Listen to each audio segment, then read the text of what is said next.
En el encuentro pasado nosotros hemos hablado de la motivación del tema de mi tesis, luego hemos hablado también de de la nomenclatura que concentramos en la utilización de la tesis, en la tesis, es decir, hablamos de falsos amigos, falsos cognados y heterosemánticos y explicando por qué lo de la elección por el término heterosemánticos. Hoy les hablo un poco sobre cómo estaba el estado de la cuestión o estado da arte. ¿Qué es eso? El estado de la cuestión pues es el cómo está, qué se ha publicado hasta ese momento sobre la temática de los heterosemánticos. Nosotros hemos visto en los últimos años que hubo siempre un gran interés para el estudio de los heterosemánticos, de los falsos amigos. Sin embargo, me acuerdo una correspondencia que cambié con una de las profesoras que también trabajó y orientó trabajos en esa área. Y ella decía que el trabajo con los falsos amigos era un trabajo muy... no era mal aproveitado, era tampoco mal abarcado. Ya me recordaré en otro momento qué es, pero un trabajo que era maltratado, muy bien, esa era la palabra, un trabajo una temática que era muy maltratada y maltratada con la ambigüedad, que es la profesora Neide González decía eso. Entonces, ¿qué pasa? Esos trabajos son muy escasos y también hay una dificultad muy grande que es la recogida de datos y para la formación del corpus de ese trabajo. ¿Qué es? ¿Cuándo ocurren esos falsos amigos?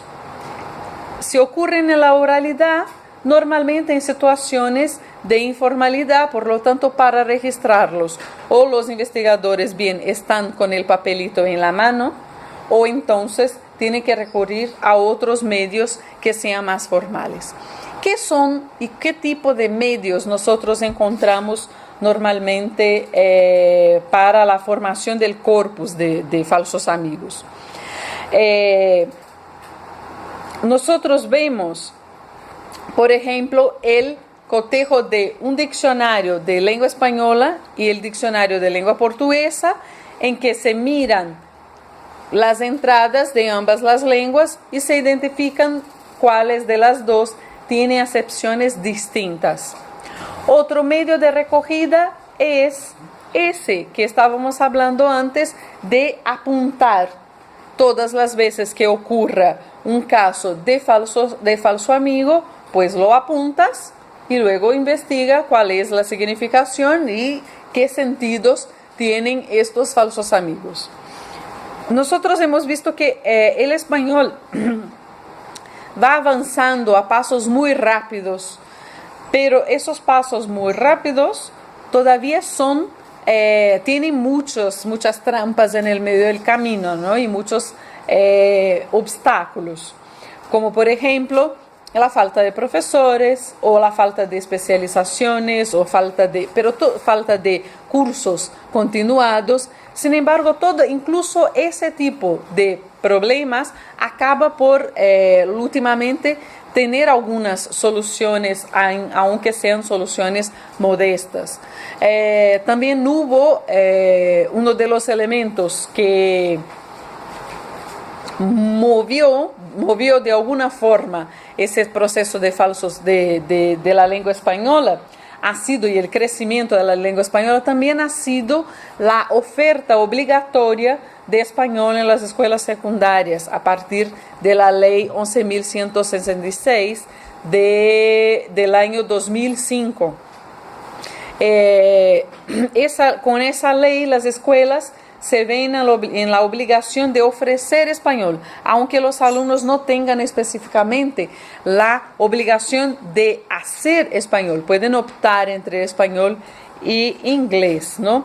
Entonces, el español también, a partir con los movimientos del Mercosur, aunque se hable un poco menos en el Mercosur actualmente, la gente empieza a ver que si se equivocan en los negocios, pues tienen pérdidas. Por lo tanto, no está bien solo hablar portuñol o españés para hacer una negociación.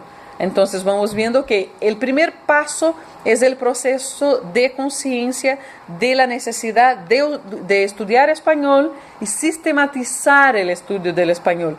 Yo no puedo ya jugar a hablar español, fazer de conta que estoy hablando la lengua extranjera, ¿no? Nosotros hemos visto que hay una mayor cantidad, pero significativa, esa diferencia de mayor cantidad de material editado para aprendizaje del español a los lusófonos o a los lusohablantes, ¿no? Mucho más que de portugués a los hispanohablantes. Esa escasez de material es uno de los problemas que también ha sido muy visibles en el proceso de estudios de los falsos amigos. Bueno, nosotros vemos que hay razones obvias, ¿no? El número de... el español es hablado por una media de 450 millones de personas. Eso es un dato del observatorio. Bueno, y hay algunos hablantes de otros idiomas también, pero que va avanzando cada vez más. Ese dato es de hace 10 años, por lo tanto ya está mucho más avanzado esa cuestión del español. Hemos hablado de convertirse en una lengua de negocios. Es una lengua que mueve mucho el universo del turismo, y en Brasil pues también ese proceso, el estrechamiento de los vínculos con los países hispanohablantes que están a nuestro alrededor, y son muchísimos, pues también hace con que haya un interés mayor, principalmente por las cuestiones también de lengua de frontera, ¿no? Ya les dije, en mayo del 2004 fue aprobado el proyecto de ley, y luego el 2005 fue ya instaurada la ley de obligatoriedad de oferta de español. Bueno, estos son algunos de los incentivos para que vayan ocurriendo estos avances del español. El caso de los heterosemánticos aparece ahí como uno de los elementos que ya les comenté anteriormente, que llama la atención a todos los hablantes de esos países, principalmente por el hecho de que, aunque tú no estudies la temática, tú sabes de qué se trata.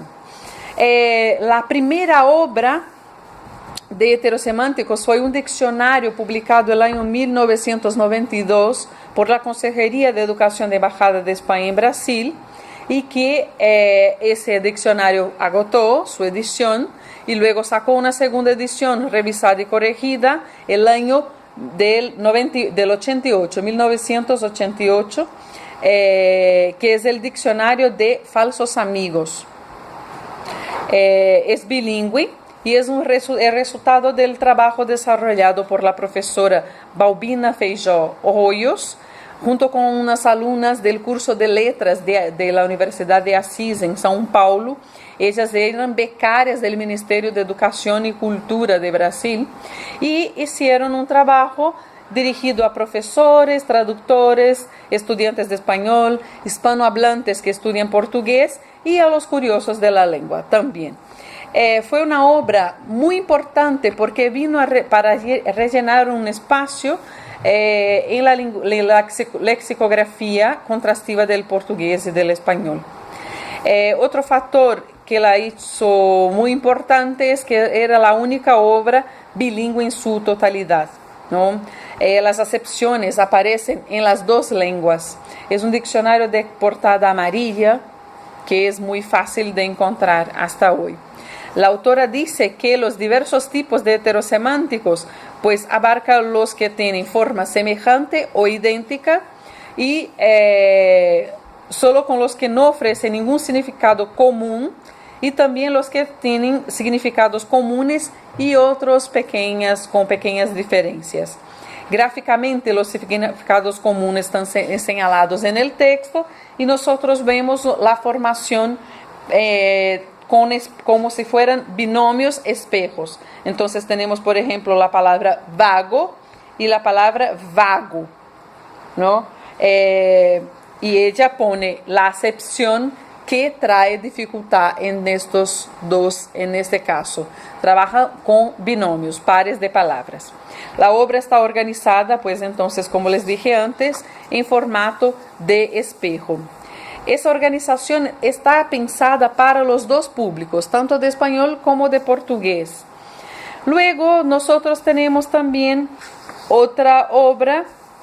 Les voy explicando más detalladamente cómo trabaja la obra de Feijó Hoyos, pero quien quiera está disponible en línea ese apartado en que les explico cómo va esa obra.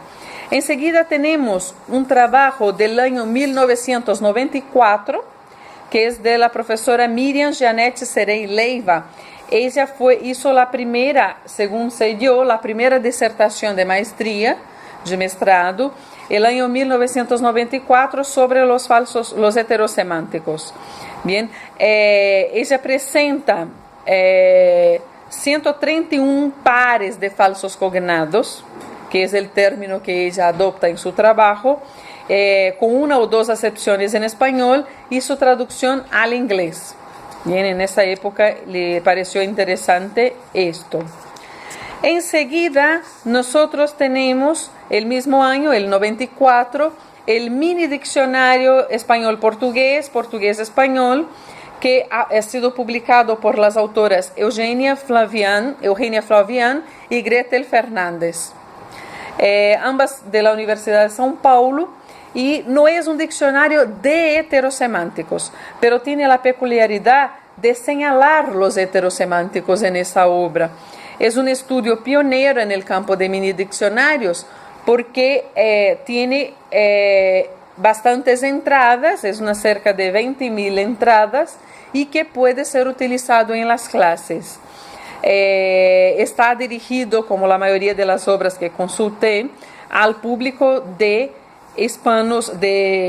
al público de estudiantes del español, principalmente al público de brasileños. La presentación del diccionario está en portugués, hay un apartado de división silábica y una marca como un dedo apuntando para siempre que aparece algún que otro falso amigo. Tenemos el año 96, una obra del poeta del Amazonas, poeta Tiago de Melo, en colaboración con un diplomático y traductor llamado Sergio Bat, y ellos reunieron algo que llaman de colección de peculiaridades de la lengua española, y la obra se llama Amigos Traiçoeiros, de 1996. Que es una coletánea que tiene un subtítulo llamado Coletânea de Falsos Amigos y otras peculiaridades da língua espanhola para uso dos brasileiros. Esa obra fue en formato bolsillo, tiene 88 páginas y es edición agotada nuevamente. Y fue editado por la Universidad de Brasilia, casualmente nuestra universidad. Yo no sabía que íbamos a parar aquí cuando leí esa obra. Bueno, y él trabaja con algunos dibujos y va siempre haciendo el juego, como por ejemplo con la palabra zurdo, con Z, zurdo, ¿no? Como harían la distinción algunos hispanohablantes. Zurdo es... ¿Qué juego hace? Zurdo del oído y zurdo la persona que escribe, que sería sordo en español, en portugués zurdo, y en español zurdo la persona que escribe con la mano izquierda. Es un zurdo. Bueno, Y por aquí paramos y luego les cuento más sobre otras obras de falsos amigos.